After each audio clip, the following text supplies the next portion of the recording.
Now, in the previous lecture, we discussed the transformation law of first and second kind.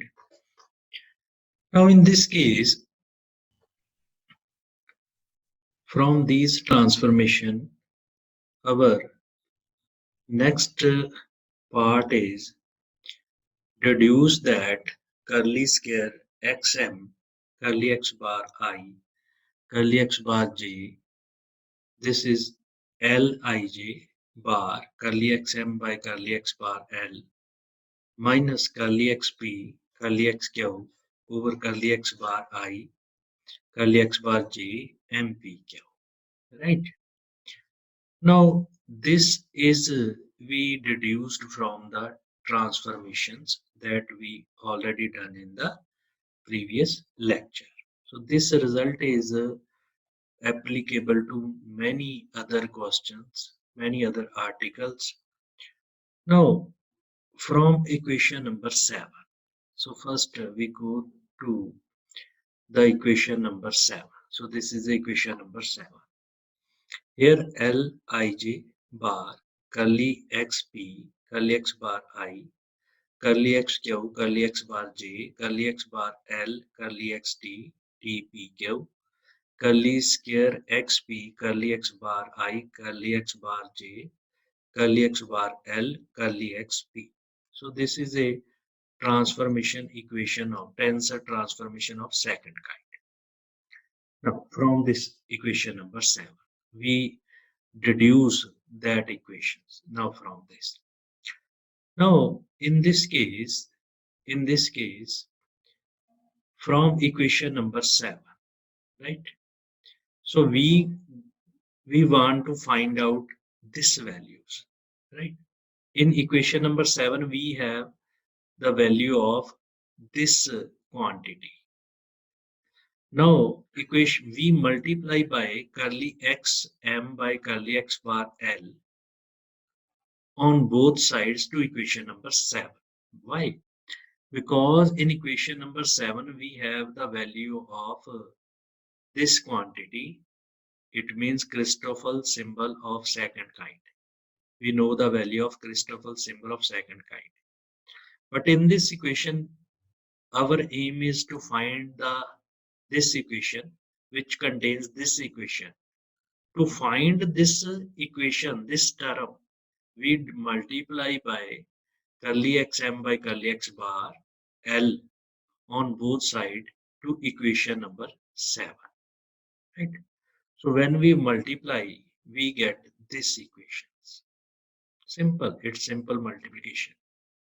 Now from this equation, this curly in the first part, curly x bar L and curly x bar L, they cancel to each other, and remaining is curly x m, curly x t, so which is a Kronecker delta m and t, m and t. So this is a Kronecker delta m and t.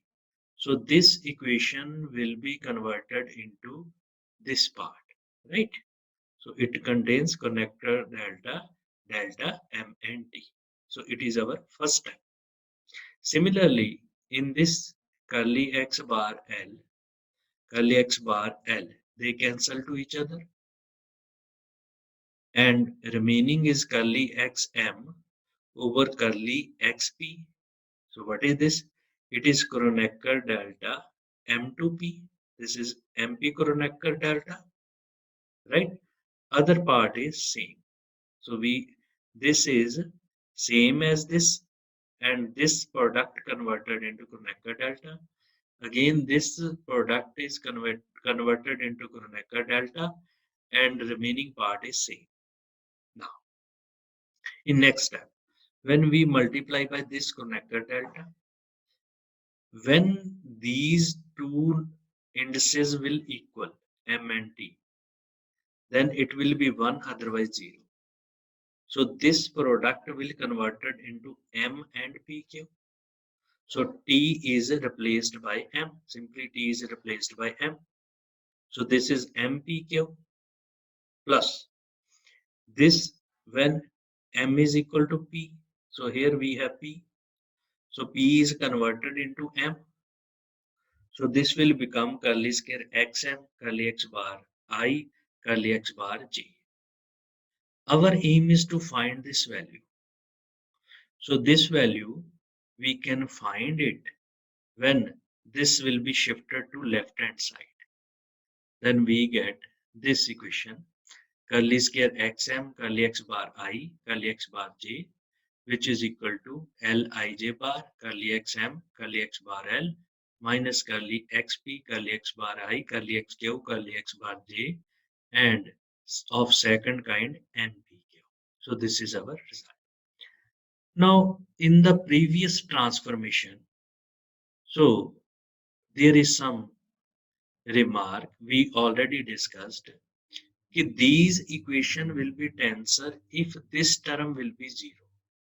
So in some special cases, this term is 0. For example, when xp is a linear, in some special cases, this is a 0. In case of linear transformation, xp is equal to this kind of linear transformation. When we take first derivative, we get this constant. Second derivative, this will be 0.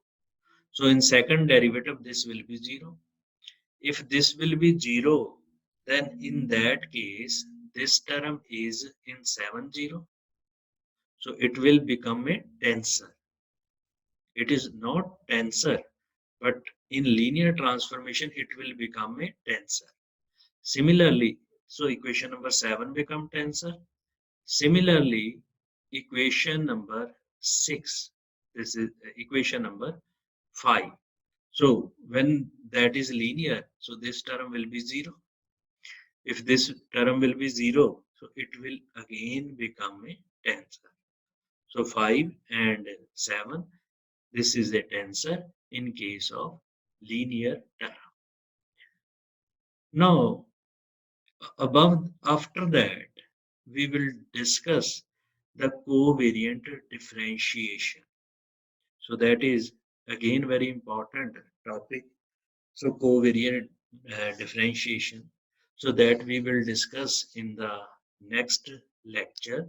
In the covariant differentiation, so this term is very important.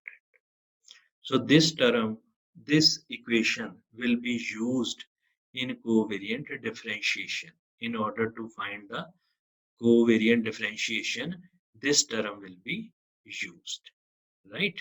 So that we will discuss in the next lectures.